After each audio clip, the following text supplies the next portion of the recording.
So you're not just getting them to deliver their results, you're also upskilling them and building a habit of what they need to do and showing them the results and do the follow-up of the activity. Don't just go in, deliver, and then disappear.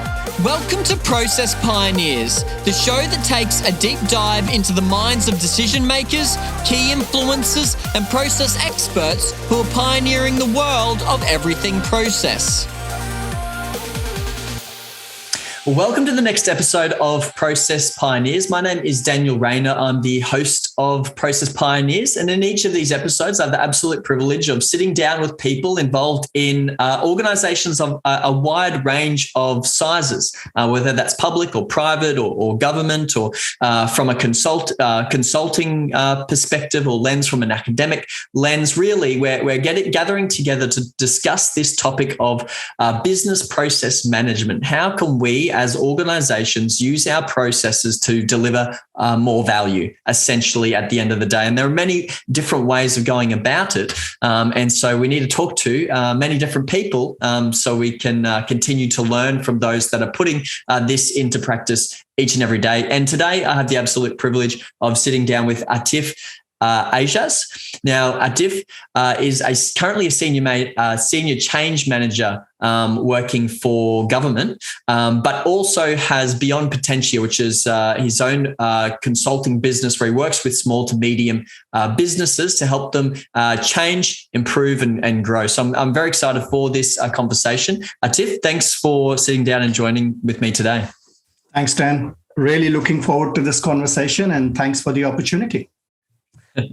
So the first question I've got for you, I want to know, how did you first find yourself in the process space or working with business processes? I know that as a senior change manager, you I guess have a slightly different role than someone that is titled process design lead or business process manager or BPM manager or something like that. So talk to us about, how did you first get introduced to the concept or the idea of process transformation or managing your business processes, and take us on a bit of a journey leading up to what you're doing today.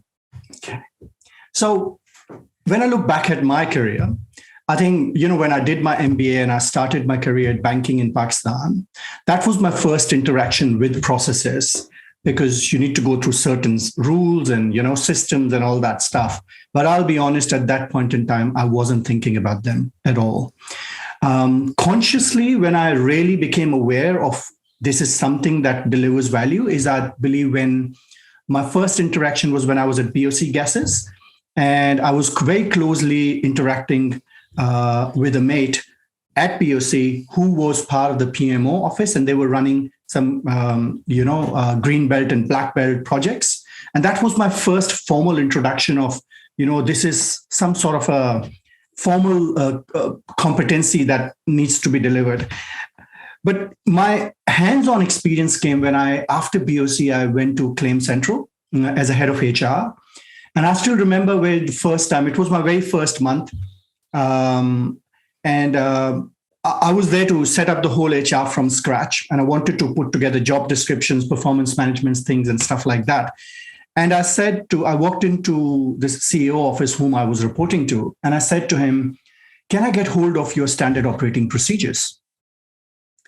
And the look on his face was of amusement. He's an ex-footy player, and he said to me, "Mate," taking the F word out, he said to me, "Mate, what you're talking about? My business is very simple. It's like following the bouncing ball. That's how simple my business is." Anyhow, we had a good conversation, and I said to him, "Look, you're looking for investors to come and invest your business.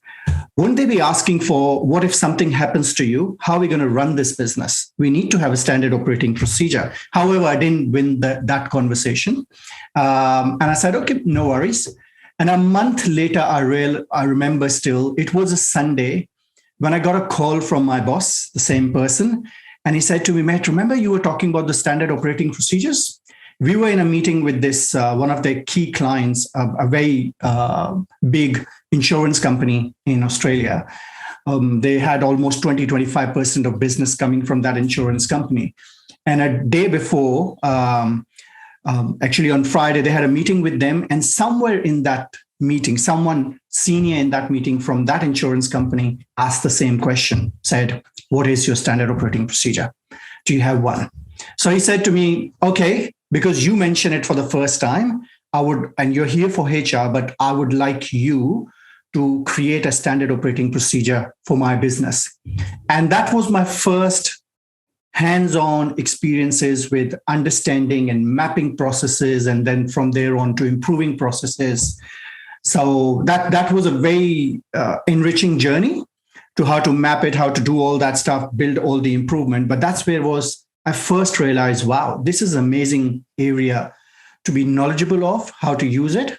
However, I will still be very honest with you. Although I was doing that, I was still doing it from my perspective of HR capability and stuff, and how I can use processes to then draft job descriptions, KPIs, build a performance management system, and shift the culture of that space. So that was primarily my first hand-on experience with processes. Yeah, great. No, that's really good.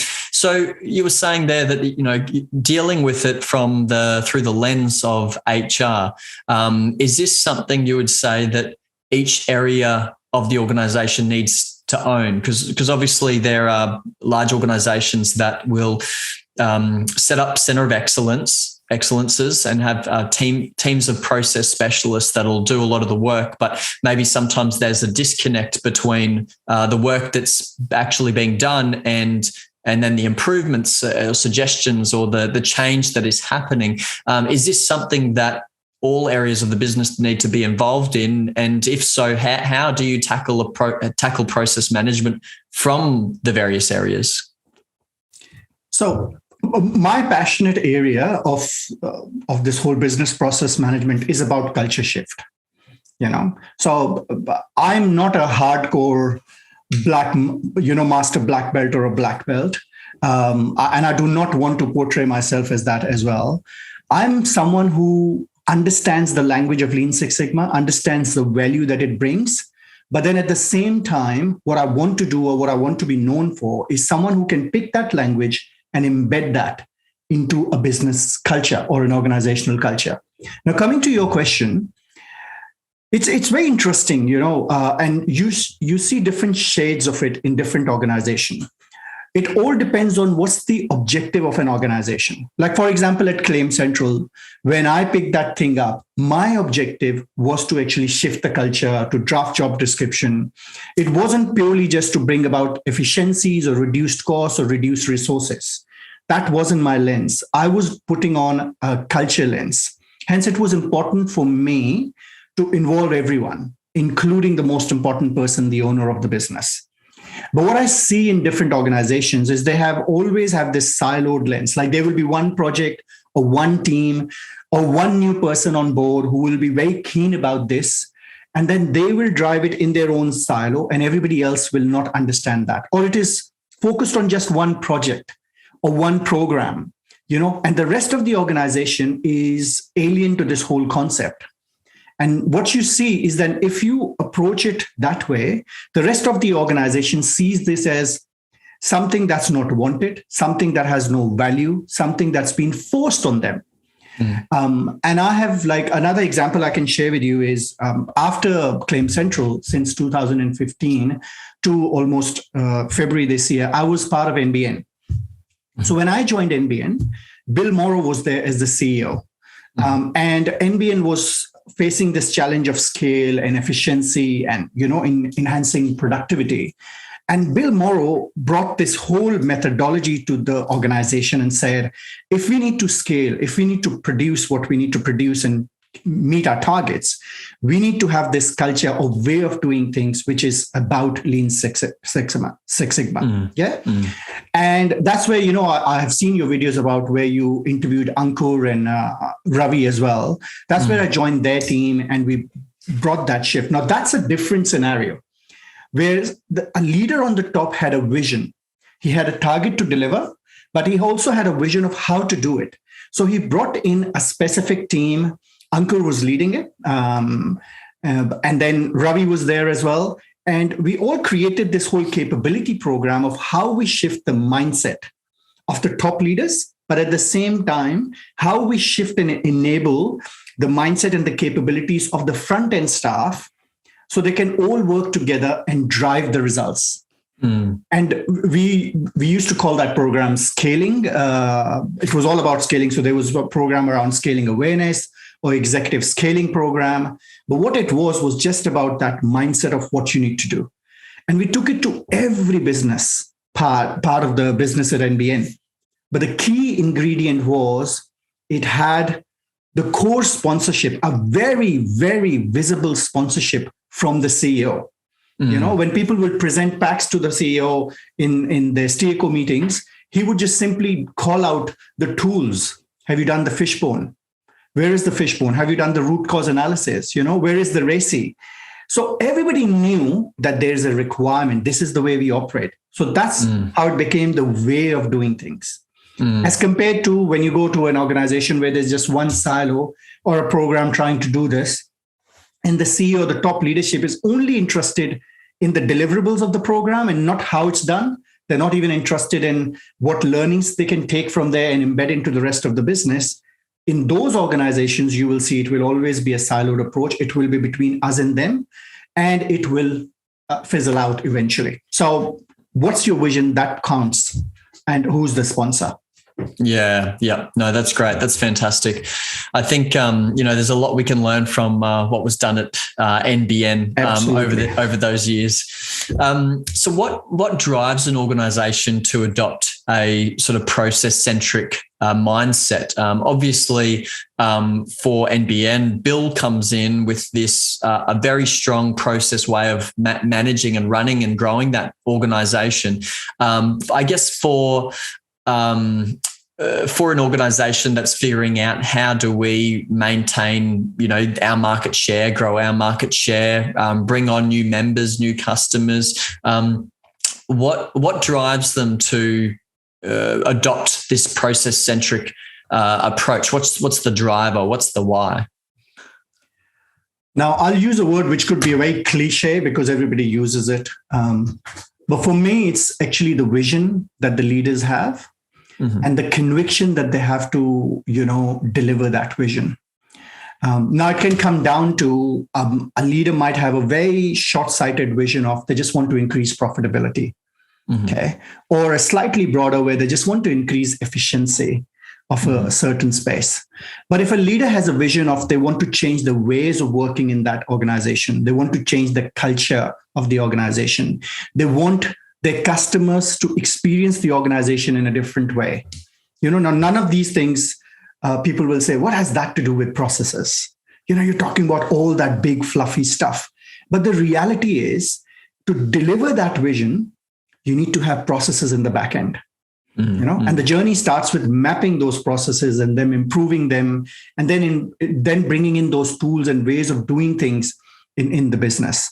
So to me, it all comes down to what the vision of the leader is. Like same NBN, I'll share another aspect of that. So from 2015 to 2019, NBN was an ideal place for the business process side of the things, okay? Because that was the way things were done. We were driving the whole process. The culture was shifted. But then post that, the leader changed. The whole vision changed as well. And then we heard in the same organization a language something like, oh, it reeks of BPE. It smells like BPE, business process excellence. So same organization, but when the leader shifted, his focus shifted, the same organization where that ways of doing things was embedded and everybody was familiar with the language, the leaders started talking about things like, I don't want it to look anything like BPE, without realizing, because they then embarked on the journey of customer experience. Okay? And they thought that to improve customer experience, if you talk about processes, that's going against the spirit of it. Whereas actually, in fact, they go hand in hand. Right. Because at the back end, if you want to improve someone's experience, you need to improve your processes, your systems, the environment. You need to show people how they can do that thing, especially if you're working in a wholesale organization that hardly ever interacts with the end customer. but your vision is to improve the experience of the end customer. How are you going to do that without looking at the processes? Now, I'll share another interesting thing. I think it was late 2019, and me and Ravi were part of a team, which was the core operational team at that time. Now, by that time, NBN actually invested a lot of money, worked with a very big consulting firm to put together the journey maps, end-to-end customer journey maps. So those journey maps they were building this throughout 2018. They actually late 2018, early 2019, and then they came out somewhere in June, July. They were released, and big, like 20-meter long printouts were published and pasted on walls in both offices in Sydney and in Melbourne. People would come, have a look at them, get awestruck. Wow, what a masterpiece this is. But then they'll walk away saying, this is an amazing thing. But what has that to do with my work? They couldn't connect. They could not create that line of sight of, I'm a wholesaler. Right. How can I improve the customer experience? And this amazing, colorful thing that you've created for me, this is great to look at, but what do I do with this? So Ravi and I, we created a program for leadership for that team. And in that program, we actually created a simulation, a game. A game was, there was a wholesaler, few retailers, and the end customers. And then in that game, we brought the tools like, the journey maps, the customer immersions. It was all about customer experience, but we connected the dot of how you build. We spoke about accountability, and with accountability came RACI. We spoke about accountability and KPIs, and with that came the processes. So in that one-day workshop, which went to almost 150 leaders at NBN, we connected the dots between the journey part or the customer experience side of the thing with the process side of the thing. And that was the first time I saw those, clicks happening. Oh, so that's how I can use these artifacts, or that's how I play a role in improving the customer experience. But where I'm taking you with this is, despite that program getting a 92 to 94 something NPS score, and the idea was that we will build that program, and then it is like a pilot, and then the HR team, the capability team will pick it up and will then roll it out to the rest of the business. So our title, our job was to prove that it works, and then we'll pick it up. And this is right before, I think we rolled it in November 2019. And in 2020, we were hit by COVID. So, but guess what happened? Once we rolled it out, we created the whole program. We showed it's a success. Program went to the HR team, the capability team. And guess what they said? It sounds like another BPE program. We're going to go to the external companies, pay them $1 million, ask them to create fluff, but not pick up something that works, that connects, that deliver. Because it reeks of PPE. Wow. So same organization, what I'm trying to highlight is when the leaders change, the language changes as well. The focus changes as well. So the same, when Bill was there, it was all good, all fine. I will still very bravely say HR, even at that time, couldn't get it because they were living in their own fluff world. But then when the leader changed, they were not keen. Even if it delivers, even if it says something, because it reeked of PPE. So it's all about the top leadership and their vision. Yeah. That's what drives everything. Yeah, right. And now you mentioned results there, obviously trialing it in the HR area, proving the results, proving that it is an effective way or form of management before rolling it out to these other areas of the organization. What are those results? Because I think in trying to, I know that we have people listening to this podcast series that are working in large organizations where they're trying to get buy-in, they're trying to get adoption from their senior leaders, from the C-level execs in the organization.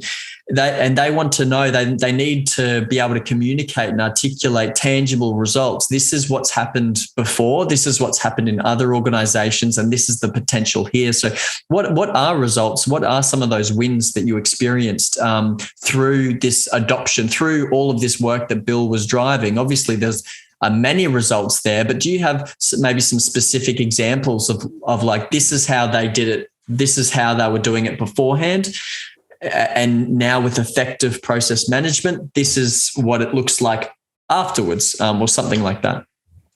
So at the highest level, what I can share with you, again, of course, it wasn't me who was delivering this.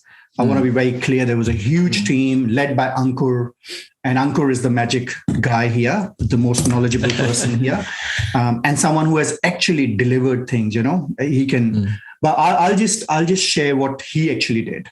So I wasn't part of his team at that time, but to start and to get that win over. Now, mind you, Bill Morrow was already there, so Ankur didn't have to convince the top leader. Right. Top leader was already convinced. He was driving it. He had to convince the rest of the leadership team that these things work.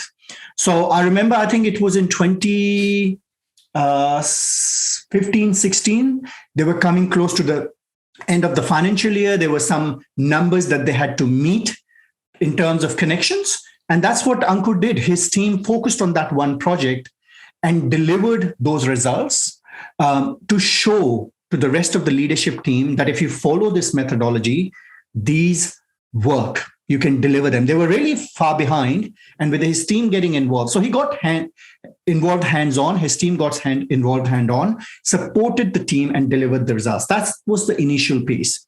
Then every year, NBN's overall KPIs were doubling or tripling every time, from 1 million to 3 million connections, from 3 million to 6 million connections, So, and the NBN hit all those targets with that space as well. So that was another delivery.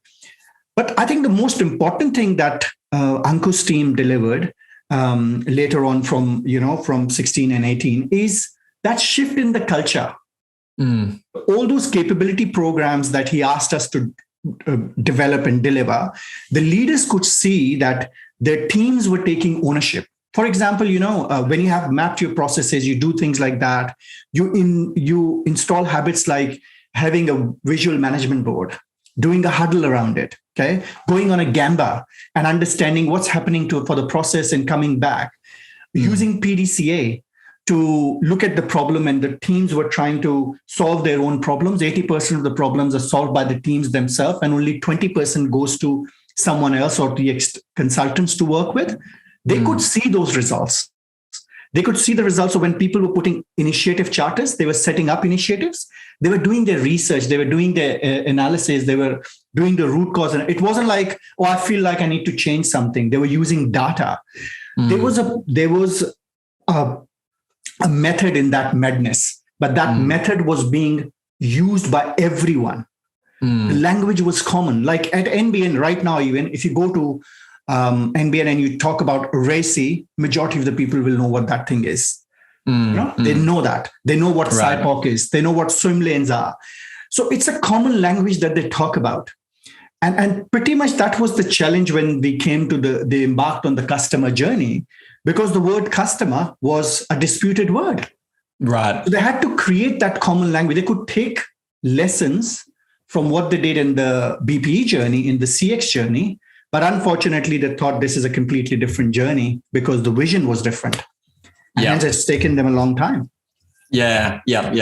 No, right. So for someone that's not in the position where the senior leadership team has bought into it, how do you go about getting buy-in? Is that the right approach? Do you go, is the only way to, I guess, progress in that direction is by getting the senior leaders on board, or is it something where you can focus on the small area, that one project, that one business unit that you are working in, prove value there, and then from those results able to convince other areas to participate in this type of management? How do you go about, I guess, spreading that sort of process-centric approach across an organization when you currently don't have buy-in from that top level? Then I'll be bluntly honest with you, is that if a team or just a department within a big organization is trying to drive that and they don't have the buy-in from the top leadership, and by that I mean the CEO, really don't see the value in the ways of doing things and not just the results. Because, if they're just focused on results and they're saying, I want you to hit these targets or reduce this and blah, blah, blah, I don't care what you use, just deliver it to me. And when you deliver it, their eyes are just focused on the results and not how you've done that, then it's a lost case, to be very honest. I don't think it's going to work. However, maybe remember when you said how you do, I said it's all about the vision. Maybe then your vision is not is to slowly and gradually shift the things. But I think it will be a huge battle to change the mindset of your leaders. So if you want to aim at something, do it stuff that's going to shift their focus, show them results, but don't just show them results. Also bring them on board on a journey of how you have done that and how that can be leveraged across. And the most important pillars that if you're doing it in any organizations is think of ways of how you're going to bring these silos of HR and OD and finance on board. Because if they just keep operating in their own fluffy world and they do not embark what you're doing, then your job will become harder because you're trying to propagate something else and they will be propagating something else. And in most cases, when it comes to capability development, even the word culture, in a lot of organizations, HR won't even allow you to use the word culture because it's their domain. You can't touch that. You're just a Lean Six Sigma guy. What the hell are you talking about? Right. So you need to bring them on board, maybe do away with the word of culture and talk about ways of doing things. But it's a very hard battle, to be very honest. And I personally, when I join organizations and I look at organizations, and even in my own Beyond Potentia, when I work with people, I focus on the owner of the business, because if you shift that head, then things starts moving faster. Yeah. Okay. Yeah. I think that, that's obviously another good point there is around not just focusing on the senior leaders or the CEO, but you do need to have these other siloed areas of the organization on board as well. You need to have, people at the coalface, the frontline employees that we're going to be attempting to improve their work and improve their performance and improve what they're doing on a day-to-day basis. Sometimes that could potentially you could be facing objections or resistance if we're not bringing these areas or people along for the journey. How do you do that? How do you bring these people along for the journey? Obviously, it's a huge topic, and and every person is different. But how do you? What are your sort of key points around bringing someone along a journey when you know it's going to benefit both of you? Now, that could be another video on change management, and especially how you change the culture. But I'll share a few things with you. Look, if I work in your organization, Dan, and you are rewarding me to deliver certain specific things, you say 1, 2, 3, this is what you deliver. And that's on what my performance is being measured. Okay. Now, a third person walks up to me and shares something else. And it hinders in me delivering what I need to deliver to you to get rewarded. What will I do? I will not do that. Yeah. I will just outrightly reject it. Yes. And that's why I believe these silos like HR and finance and others are very important, is you need to work with them, but apply the same methodology. For example, if your team in HR is being tasked to put together a performance management system, they need to come up with a performance management framework, roll the system out, maybe put on your BP hat and help them in delivering their deliverables. So that's your first interaction, to show them how these tools work and what happens and where things work and what it doesn't work. But at the same time, as you're delivering them their deliverables, share with them what else could be done. So like if you're working with the performance management team in the OD space or the talent management space, you have their ears and you can share with them of what they can pick from your deliverables and make it part of the capability programs. And that way you are slowly and gradually making in ways to what you need to do. Similarly, for the front end staff, like for example, if I am in the operations team and I'm struggling, I have 25 people reporting to me, I'm struggling to manage them, yet I have to deliver my outcomes. The best thing I can do as a Lean Six Sigma person is to help them, support them in delivering their their deliverables or what their KPIs are, but don't do everything for them. Yeah. Keep it a half effort of say, look, mate, I'm going to do some stuff for you. The rest of the stuff you need to dedicate resources to me so I can upskill them.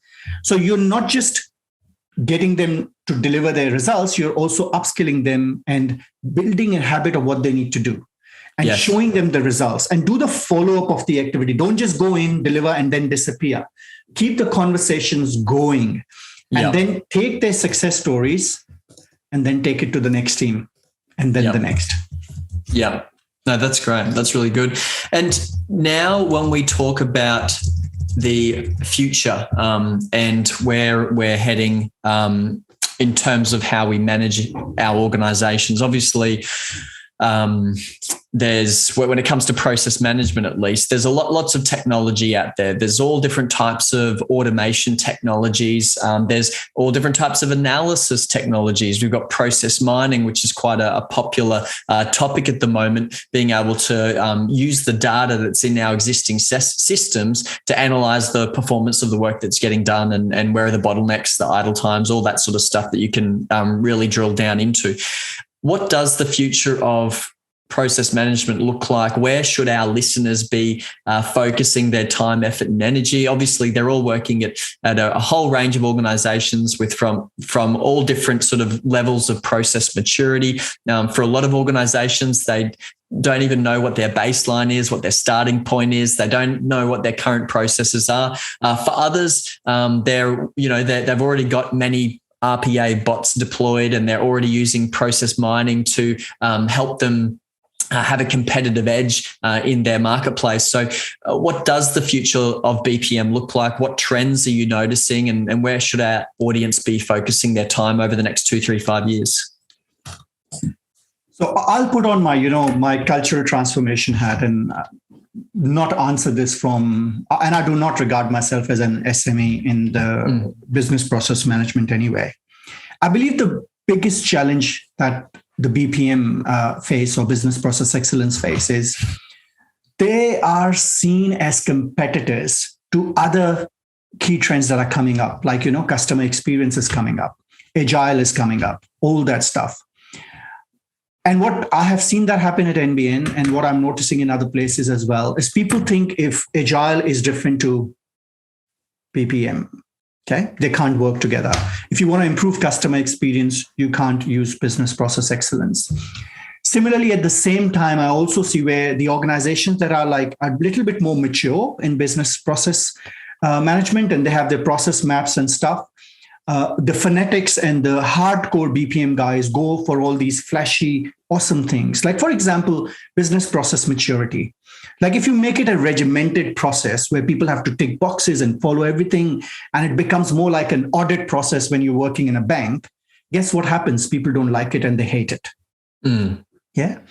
I believe the biggest challenge, or the biggest upcoming trend from my perspective, from the culture part, is to actually convey the message that business process management, or using processes and all that stuff, is actually a way of delivering whatever you want to deliver, whether it's customer experience, whether you do something else. Okay. It works hand in hand with all these methodologies. Like, you want to take an agile approach, or the other one, what's that called? Waterfall approach. Doesn't matter. You can, at the back end, you can still work on the processes. You will still need that. You don't have to pick and choose. They all work together. And they're not competitors. So if your organization, like, for example, NBN in the last year that I was moving out, they were very heavily on agile, bringing people in and all that stuff. And that's a great thing to do. But sooner or later, somebody needs to realize that the process maps that they have mapped 2-3 years ago, all those repositories are outdated. It's good to work in an agile form and go and come back and try, test and learn and all that stuff. But what are you working on? You need to go and improve your processes and systems and stuff.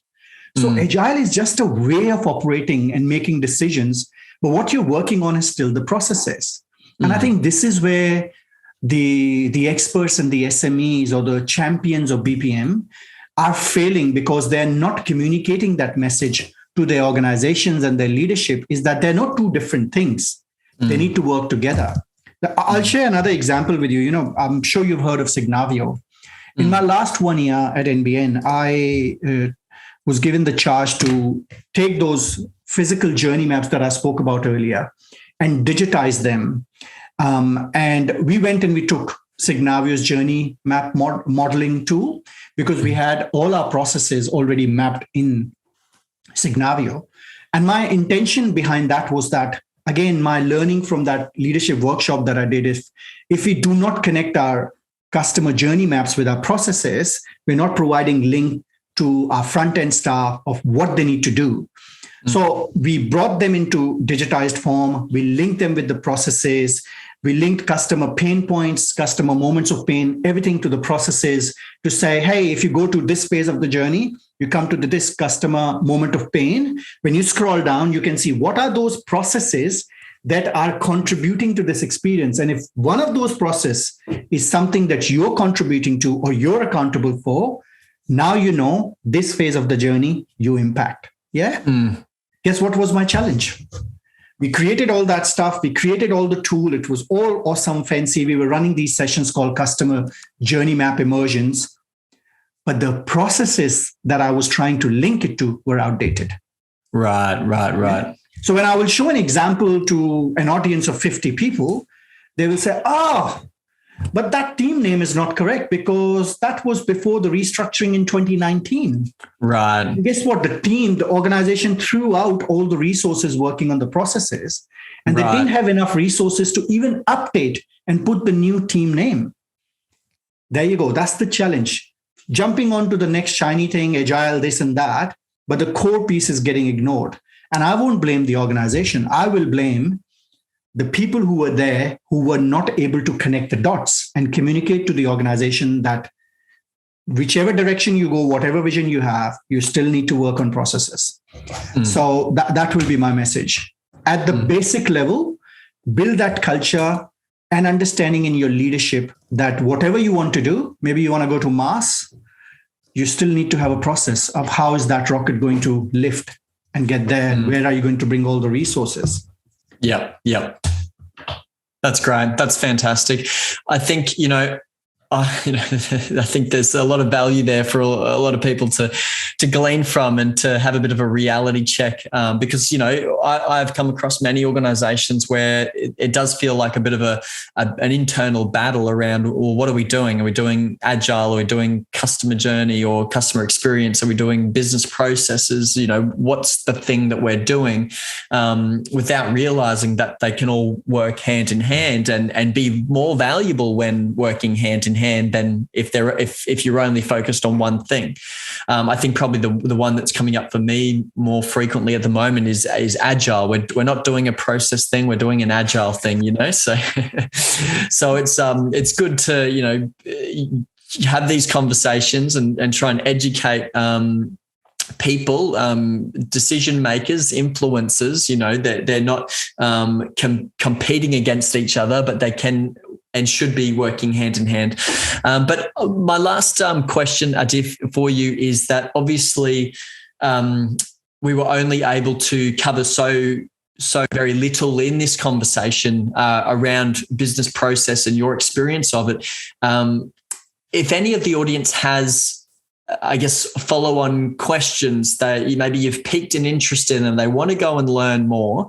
One, where should they go? Where do they go to learn more about this topic? Is it through industry experts? Is it through blogs and content online? Do you have like a sort of a preferred source of education? And also, how can the audience get in touch with you if they do have any sort of follow-up questions from this conversation? So I'll answer the last question first. How can they get in contact with me? So as you know, on the side, I'm running my own business coaching and consulting business as well. And my passion is about helping small and medium businesses grow. And I see that the biggest challenge they have is that they don't have their processes mapped. They don't have this consistency. So if you're one of those people who want to, enhance efficiency, bring balance to your life, because if you're a business owner, most of the business owners work 60 hours a week. So if you want to get some time back in your life, reach out to me through LinkedIn. or they can go to my website, beyondpotentia.com.au, and message me there. As for the rest of the group, like if you want to just, if you are interested in having a conversation about cultural transformation and what role BP plays with that, please reach out to me on LinkedIn. I'm more than happy to share my experiences in more in-depth and more detail, and share suggestions and ideas about that strategy, what you need to put together. But if you are just in an organization which is slightly mature, they have resources available. My personal journey was to speak to the experts around me. As I said to you, I'm still not an SME in BPM. So I learned from the SMEs around me. I picked and used the resources that were available. And that's what, strike that whole interest in me of what I need to go. And then I went and looked at different courses. There are certifications available. There are resources available. There are programs like yours. And I will suggest they all watch all your videos if they want to learn those things. So you need to find what suits you. But the most important thing is pick up a project. Maybe in your personal life, like maybe you're putting together a bike together or you're fixing something, apply BPM to that, map that process, look at what you want to deliver, use those tools in your personal life. Or if you're running a small project at your work, start with it, go and find those basic tools and apply them, and then ask questions. Application is the best learning tool, and that's going to drive you forward. Yeah, perfect. That's amazing. That's great. Well, Atif, thanks for sitting down with me and having this conversation today. I've thoroughly enjoyed it, and I'm sure that those that are listening will have learnt a lot as well. So thank you very much. Thanks, Dan, for the opportunity. And I also enjoy your videos and also interactions with, such a variety of people. So thanks for this opportunity for me.